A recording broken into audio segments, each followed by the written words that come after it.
4 दिसंबर 1971 की रात को लौंगेवाला चेकपोस्ट पर तैनात सेकंड लेफ्टिनेंट धर्मवीर सिंह अपनी प्लाटून के साथ हमेशा की तरह बॉर्डर पेट्रोलिंग के लिए निकलते हैं। धर्मवीर को हमेशा इस बंजर रेगिस्तानी इलाके में दूर दूर तक कोई नजर नहीं आता है और ना ही कोई आवाज सुनाई देती है, लेकिन आज पाकिस्तान की तरफ से गहरे सन्नाटे के बीच उन्हें लगातार एक अजीब सी गड़गड़ाहट सुनाई देती है। तभी धर्मवीर अपने साथियों के साथ एक मिट्टी के ऊंचे टीले पर चढ़कर अपनी राइफल की दूरबीन से देखते हैं तो उन्हें पाकिस्तान की तरफ से कुछ हलचल दिखाई देती है, मगर गहरे अंधेरे में वो कोई सटीक अंदाजा नहीं लगा पाए। लेकिन फिर भी इस बात को हल्के में ना लेते हुए धर्मवीर सिंह ने ये बात अपने कमांडिंग ऑफिसर तक पहुंचाई और खुद वहां तैनात होकर नजर बनाए रखी और कुछ देर के बाद वो सब कुछ समझ गए। साथियों, 1971 जहां एक तरफ भारतीय सेना ईस्ट पाकिस्तान के क्रूर प्रशासन से बांग्लादेश को आजादी दिलवाने की जंग लड़ रही थी, वहीं पश्चिमी पाकिस्तान के राष्ट्रपति याहिया खान भारत से राजस्थान का बड़ा हिस्सा छीनने की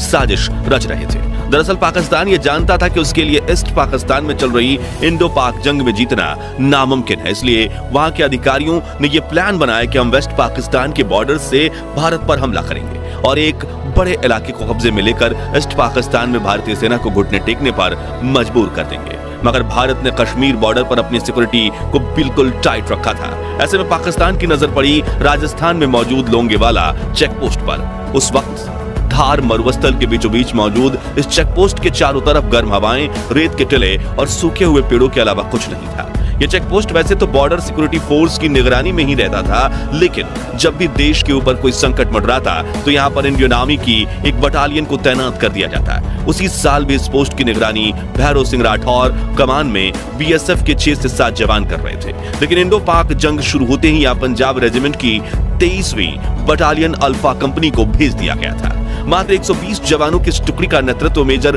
कुलदीप सिंह चांदपुरी कर रहे थे, लेकिन पाकिस्तानी इंटेलिजेंस एजेंसी को इस बात की भनक नहीं थी। मगर फिर भी पाकिस्तान रिस्क न लेते हुए उन्होंने बीएसएफ के 10 जवानों से लड़ने के लिए अपने 2000 से 3000 जवानों की सेना लौंगेवाला चेकपोस्ट की तरफ रवाना कर दी। तो फिर भारत में घुसपैठ करने का पाकिस्तान का यह मिशन फेल हो गया। कैसे हमारे 120 जवानों ने खुद से 18 से